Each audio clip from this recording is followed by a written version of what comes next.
All right, let's have a real conversation. You need to stop doing this if you want to build passive income. In my last video, we talked about, you guys and your spending. And if you wanted to build a vehicle to make more money, that you would need to curb some of your spending. So if you really want to build passive income, you probably already have the money. The times that you're going out and hanging with your friends and dropping $200 at the bar, or the times when you're having that extra coffee. And I'm not telling you to deprive yourself of having coffee or some McDonald's here or there. But what I'm saying is that extra $5, $10, $20, can be put towards your goal of creating passive income. That could be through being a dividend investor like myself, right? Because some days I don't have that much money and I might only invest $25 or $30 or $40, whatever I may have at the time, okay? But each little bit counts, and it compounds over time, that you'll start to see that $50 a month, that $100 a month, $200, $300 a month, $500 a month, $1,000 a month, and so on. And so my point is, what I'm trying to get across to you guys is that the money that you need to really create that passive income is money that you're spending elsewhere. Where is your money going? Where is, the bulk of your money going? Like for me, if I were to look at my income statements, I would see that I eat out a lot. I'm always on the move. So now I'm in the military. So when I'm not in the military, deploying or whatever, I'm eating fast food a lot because, I go to work. Everybody wants to go to lunch. Like the other day, everybody wanted to go to a Mexican restaurant. I didn't want to go to the Mexican restaurant, but the group wanted to go. So I ended up going. I ended up spending, I think, $22 or something like that for a meal and for iced tea. So you think about that $22, I could have bought a share of one of my favorite stocks, QYLD, right? That's one share. That's going to get me, a 12% return, every month on that covered call ETF. Okay. So understand what I'm saying when I'm talking to you guys about, that you need to curb your spending. I made another video the other day, one of the reasons why you're staying broke. And again, it's in the same sense. One of the reasons why you don't have money to invest, or you at least think that you don't have money to invest, is because you're spending your money in places that it shouldn't be spent. That money should be invested, okay? You should be investing that cash, but you're spending $20. Like I went to Sonic's the other day, me and my son. I got like a double burger. He got like a triple burger. I got a strawberry limeade or whatever the case.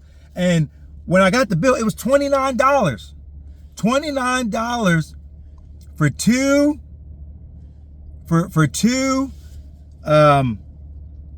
burgers or whatever, and fries, curly fries and tater tots. Okay? $29. Now, again, if I would have used that money to buy, the shares that I need to buy, like ABR or something like that. It's one of my favorite REITs, and it's down right now. So I could get like 4 shares of that. How is that going to help me? If I would have took that money and not bought those burgers, but took that money and put that money into my dividend account, how much faster am I going to get towards my goal? How much faster can I get towards getting towards my goal, making more money, okay? Being in a better position, having more money for my family, all right? And then stop, eating that fast food, all right? Same thing. You go to Salad Works, you want to get a salad, you're going to pay $20 for a salad, all right? You're going to pay $20 for a salad, which you're more than likely, if you're like me, you actually have those same vegetables at home, in which you can go home and cut the carrots, cut the lettuce, cut the celery, the green peppers, etc., okay? And make a salad that's not going to cost you $20. This is my point, ladies and gentlemen, that the money that you need to invest, you already have.